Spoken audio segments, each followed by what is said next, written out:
شروع اللہ کے نام سے جو بڑا مہربان نہایت رحم والا ہے۔ الف لام میم را۔ اے محمد صلی اللہ علیہ وآلہ وسلم، یہ کتاب الہی کی آیتیں ہیں اور جو تمہارے پروردگار کی طرف سے تم پر نازل ہوا ہے حق ہے، لیکن اکثر لوگ ایمان نہیں لاتے۔ خدا وہی تو ہے جس نے ستونوں کے بغیر آسمان جیسا کہ تم دیکھتے ہو اتنے اونچے بنائے، پھر عرش پر جا ٹھہرا اور سورج اور چاند کو کام میں لگا دیا، ہر ایک میعاد معین تک گردش کر رہا ہے۔ وہی دنیا کے کاموں کا انتظام کرتا ہے، اس طرح وہ اپنی آیتیں کھول کھول کر بیان کرتا ہے کہ تم اپنے پروردگار کے روبرو جانے کا یقین کرو۔ اور وہ وہی ہے جس نے زمین کو پھیلایا اور اس میں پہاڑ اور دریا پیدا کیے اور ہر طرح کے میووں کی دو دو قسمیں بنائیں۔ وہی رات کو دن کا لباس پہناتا ہے، غور کرنے والوں کے لیے اس میں بہت سی نشانیاں ہیں۔ اور زمین میں کئی طرح کے قطعات ہیں ایک دوسرے سے ملے ہوئے، اور انگور کے باغ اور کھیتی اور کھجور کے درخت، بعض کی بہت سی شاخیں ہیں اور بعض کی اتنی نہیں ہوتی، باوجود کہ پانی سب کو ایک ہی ملتا ہے۔ اور ہم بعض میووں کو بعض پر لذت میں فضیلت دیتے ہیں، اور اس میں سمجھنے والوں کے لیے بہت سی نشانیاں ہیں۔ اگر تم عجیب بات سننی چاہو تو کافروں کا یہ کہنا عجیب ہے کہ جب ہم مر کر مٹی ہو جائیں گے تو کیا از سر نو پیدا ہوں گے؟ یہی لوگ ہیں جو اپنے پروردگار سے منکر ہوئے ہیں، اور یہی ہیں جن کی گردنوں میں طوق ہوں گے، اور یہی اہل دوزخ ہیں کہ ہمیشہ اس میں جلتے رہیں گے۔ اور یہ لوگ بھلائی سے پہلے تم سے برائی کے جلد خواستگار یعنی طالب عذاب ہیں، حالانکہ ان سے پہلے عذاب واقع ہو چکے ہیں۔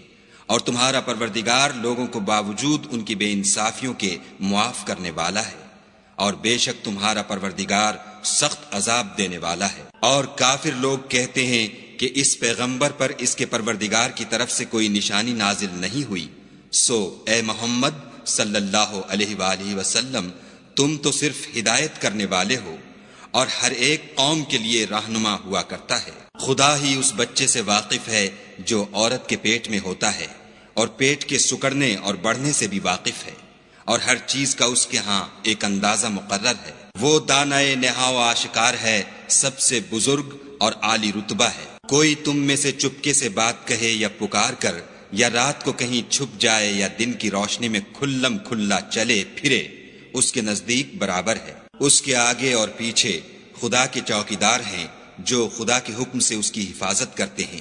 خدا اس نعمت کو جو کسی قوم کو حاصل ہے نہیں بدلتا جب تک کہ وہ اپنی حالت کو نہ بدلے، اور جب خدا کسی قوم کے ساتھ برائی کا ارادہ کرتا ہے تو پھر وہ پھر نہیں سکتی، اور خدا کے سوا ان کا کوئی مددگار نہیں ہوتا۔ اور وہی تو ہے جو تم کو ڈرانے اور امید دلانے کے لیے بجلی دکھاتا اور بھاری بھاری بادل پیدا کرتا ہے، اور رعد اور فرشتے سب اس کے خوف سے اس کی تسبیح و تحمید کرتے رہتے ہیں۔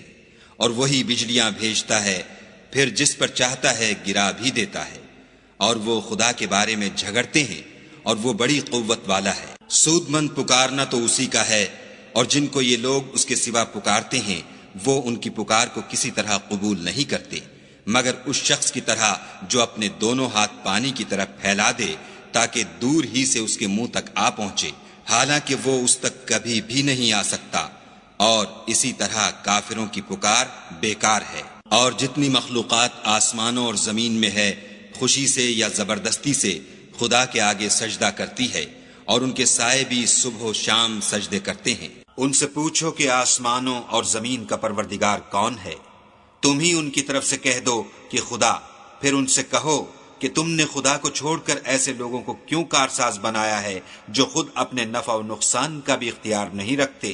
یہ بھی پوچھو کیا اندھا اور آنکھوں والا برابر ہے، یا اندھیرا اور اجالا برابر ہو سکتا ہے؟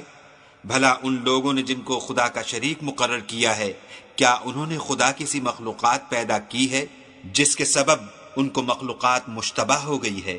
کہہ دو کہ خدا ہی ہر چیز کا پیدا کرنے والا ہے، اور وہ یکتا اور زبردست ہے۔ اسی نے آسمان سے میں برسایا، پھر اس سے اپنے اپنے اندازے کے مطابق نالے بہ نکلے، پھر نالے پر پھولا ہوا جھاگ آ گیا، اور جس چیز کو زیور یا کوئی اور سامان بنانے کے لیے آگ میں تپاتے ہیں اس میں بھی ایسا ہی جھاگ ہوتا ہے۔ اس طرح خدا حق اور باطل کی مثال بیان فرماتا ہے۔ سو جھاگ تو سوکھ کر زائل ہو جاتا ہے، اور پانی جو لوگوں کو فائدہ پہنچاتا ہے وہ زمین میں ٹھہرا رہتا ہے۔ اس طرح خدا صحیح اور غلط کی مثالیں بیان فرماتا ہے تاکہ تم سمجھو۔ جن لوگوں نے خدا کے حکم کو قبول کیا ان کی حالت بہت بہتر ہوگی، اور جنہوں نے اس کو قبول نہ کیا، اگر روئے زمین کے سب خزانے ان کے اختیار میں ہوں تو وہ سب کے سب اور ان کے ساتھ اتنے ہی اور نجات کے بدلے میں صرف کر ڈالیں، مگر نجات کہاں؟ ایسے لوگوں کا حساب بھی برا ہوگا اور ان کا ٹھکانہ بھی دوزخ ہے، اور وہ بری جگہ ہے۔ بھلا جو شخص یہ جانتا ہے کہ جو کچھ تمہارے پروردگار کی طرف سے تم پر نازل ہوا ہے حق ہے، وہ اس شخص کی طرح ہے جو اندھا ہے، اور سمجھتے تو وہی ہیں جو عقل مند ہیں، جو خدا کے عہد کو پورا کرتے ہیں اور اقرار کو نہیں توڑتے، اور جن رشتہ ہائے قرابت کے جوڑے رکھنے کا خدا نے حکم دیا ان کو جوڑے رکھتے اور اپنے پروردگار سے ڈرتے رہتے اور برے حساب سے خوف رکھتے ہیں، اور جو پروردگار کی خوشنودی حاصل کرنے کے لیے مصائب پر صبر کرتے ہیں اور نماز پڑھتے ہیں، اور جو مال ہم نے ان کو دیا ہے اس میں سے پوشیدہ اور ظاہر خرچ کرتے ہیں اور نیکی سے برائی کو دور کرتے ہیں، یہی لوگ ہیں جن کے لیے عاقبت کا گھر ہے۔ یعنی ہمیشہ رہنے کے باغات جن میں وہ داخل ہوں گے، اور ان کے باپ دادا اور بیویوں اور اولاد میں سے جو نیکوکار ہوں گے وہ بھی بہشت میں جائیں گے، اور فرشتے بہشت کے ہر ایک دروازے سے ان کے پاس آئیں گے اور کہیں گے تم پر رحمت ہو، یہ تمہاری ثابت قدمی کا بدلہ ہے، اور عاقبت کا گھر خوب گھر ہے۔ اور جو لوگ خدا سے عہد واثق کر کے اس کو توڑ ڈالتے اور جن رشتہ ہائے قرابت کے جوڑے رکھنے کا خدا نے حکم دیا ہے ان کو قطع کر دیتے اور ملک میں فساد کرتے ہیں، ایسوں پر لعنت ہے، اور ان کے لیے گھر بھی برا ہے۔ خدا جس کا چاہتا ہے رزق فراخ کر دیتا ہے اور جس کا چاہتا ہے تنگ کر دیتا ہے، اور کافر لوگ دنیا کی زندگی پر خوش ہو رہے ہیں، اور دنیا کی زندگی آخرت کے مقابلے میں بہت تھوڑا فائدہ ہے۔ اور کافر کہتے ہیں کہ اس پیغمبر پر اس کے پروردگار کی طرف سے کوئی نشانی کیوں نازل نہیں ہوئی؟ کہہ دو کہ خدا جسے چاہتا ہے گمراہ کرتا ہے، اور جو اس کی طرف رجوع ہوتا ہے اس کو اپنی طرف کا رستہ دکھاتا ہے۔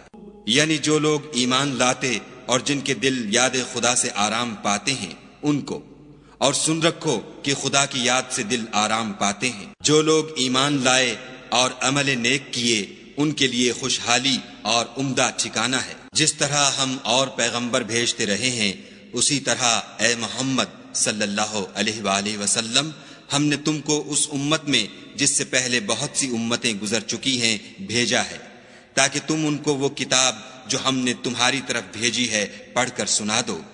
اور یہ لوگ رحمان کو نہیں مانتے، کہہ دو وہی تو میرا پروردگار ہے، اس کے سوا کوئی معبود نہیں، میں اسی پر بھروسہ رکھتا ہوں اور اسی کی طرف رجوع کرتا ہوں۔ اور اگر کوئی قرآن ایسا ہوتا کہ اس کی تاثیر سے پہاڑ چل پڑتے یا زمین پھٹ جاتی یا مردوں سے کلام کر سکتے تو یہی قرآن ان اوصاف سے متصف ہوتا، مگر بات یہ ہے کہ سب باتیں خدا کے اختیار میں ہیں۔ تو کیا مومنوں کو اس سے اطمینان نہیں ہوا کہ اگر خدا چاہتا تو سب لوگوں کو ہدایت کے رستے پر چلا دیتا، اور کافروں پر ہمیشہ ان کے اعمال کے بدلے بلا آتی رہے گی یا ان کے مکانات کے قریب نازل ہوتی رہے گی، یہاں تک کہ خدا کا وعدہ آ پہنچے۔ بے شک خدا وعدہ خلاف نہیں کرتا۔ اور تم سے پہلے بھی رسولوں کے ساتھ تمسخر ہوتے رہے ہیں، تو ہم نے کافروں کو مہلت دی پھر پکڑ لیا، سو دیکھ لو کہ ہمارا عذاب کیسا تھا۔ تو کیا جو خدا ہر متنفس کے اعمال کا نگراں و نگہبان ہے وہ بتوں کی طرح بے علم و بے خبر ہو سکتا ہے؟ اور ان لوگوں نے خدا کے شریک مقرر کر رکھے ہیں، ان سے کہو کہ ذرا ان کے نام تو لو۔ کیا تم اسے ایسی چیزیں بتاتے ہو جس کو وہ زمین میں کہیں بھی معلوم نہیں کرتا، یا محض ظاہری باطل اور جھوٹی بات کی تقلید کرتے ہو؟ اصل یہ ہے کہ کافروں کو ان کے فریب خوبصورت معلوم ہوتے ہیں اور وہ ہدایت کے رستے سے روک لیے گئے ہیں، اور جسے خدا گمراہ کرے اسے کوئی ہدایت کرنے والا نہیں۔ ان کو دنیا کی زندگی میں بھی عذاب ہے اور آخرت کا عذاب تو بہت ہی سخت ہے، اور ان کو خدا کے عذاب سے کوئی بھی بچانے والا نہیں۔ جس باغ کا متقیوں سے وعدہ کیا گیا ہے اس کے اوصاف یہ ہیں کہ اس کے نیچے نہریں بہہ رہی ہیں، اس کے پھل ہمیشہ قائم رہنے والے ہیں اور اس کے سائے بھی۔ یہ ان لوگوں کا انجام ہے جو متقی ہیں، اور کافروں کا انجام دوزخ ہے۔ اور جن لوگوں کو ہم نے کتاب دی ہے وہ اس کتاب سے جو تم پر نازل ہوئی ہے خوش ہوتے ہیں، اور بعض فرقے اس کی بعض باتیں نہیں بھی مانتے۔ کہہ دو کہ مجھ کو یہی حکم ہوا ہے کہ خدا ہی کی عبادت کروں اور اس کے ساتھ کسی کو شریک نہ بناؤں۔ میں اسی کی طرف بلاتا ہوں اور اسی کی طرف مجھے لوٹنا ہے۔ اور اسی طرح ہم نے اس قرآن کو عربی زبان کا فرمان نازل کیا ہے، اور اگر تم علم و دانش آنے کے بعد ان لوگوں کی خواہشوں کے پیچھے چلو گے تو خدا کے سامنے کوئی نہ تمہارا مددگار ہوگا اور نہ کوئی بچانے والا۔ اور اے محمد صلی اللہ علیہ وآلہ وسلم، ہم نے تم سے پہلے بھی پیغمبر بھیجے تھے اور ان کو بیویاں اور اولاد بھی دی تھی، اور کسی پیغمبر کے اختیار کی بات نہ تھی کہ خدا کے حکم کے بغیر کوئی نشانی لائے۔ ہر حکم قضا کتاب میں مرقوم ہے۔ خدا جس کو چاہتا ہے مٹا دیتا ہے اور جس کو چاہتا ہے قائم رکھتا ہے، اور اسی کے پاس اصل کتاب ہے۔ اور اگر ہم کوئی عذاب جس کا ان لوگوں سے وعدہ کرتے ہیں تمہیں دکھائیں، یعنی تمہارے روبرو ان پر نازل کریں، یا تمہاری مدت حیات پوری کر دیں، یعنی تمہارے انتقال کے بعد عذاب بھیجیں، تو تمہارا کام ہمارے احکام کا پہنچا دینا ہے اور ہمارا کام حساب لینا ہے۔ کیا انہوں نے نہیں دیکھا کہ ہم زمین کو اس کے کناروں سے گھٹاتے چلے آتے ہیں، اور خدا جیسا چاہتا ہے حکم کرتا ہے، کوئی اس کے حکم کا رد کرنے والا نہیں، اور وہ جلد حساب لینے والا ہے۔ جو لوگ ان سے پہلے تھے وہ بھی بتہری چالیں چلتے رہے ہیں، سو چال تو سب اللہ ہی کی ہے۔ ہر متنفس جو کچھ کر رہا ہے وہ اسے جانتا ہے، اور کافر جلد معلوم کریں گے کہ عاقبت کا گھر یعنی انجام محمود کس کے لیے ہے۔ اور کافر لوگ کہتے ہیں کہ تم خدا کے رسول نہیں ہو۔ کہہ دو کہ میرے اور تمہارے درمیان خدا اور وہ شخص جس کے پاس کتاب آسمانی کا علم ہے گواہ کافی ہیں۔